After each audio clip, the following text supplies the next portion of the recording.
14. ariketa honetan, eskatzen digute, egia dan, aberdi I bada, orduan derrigor A I izan behar dela. Bueno, ekuazioetan, zenbakiekin jokatzen gabizenean, hau da, X karratu berdin bat. Daukagunean, X-a ere, ez da beti bat izaten, baiz eta plus minus bat dira soluzio posible biak, zenbaki errearen artean. Vale? Bueno, matrizetan, gainera, trukakorra ez izan da biderkaketa, logikak agintzen dituen gauza batzuk ez dira betetzen. Vale?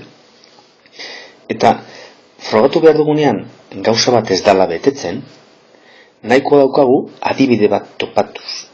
Topatzen badugu adibide bat, hauze bardinketa edo hauze propietatea betetzen ez duena, nahiko daukagu horrekin.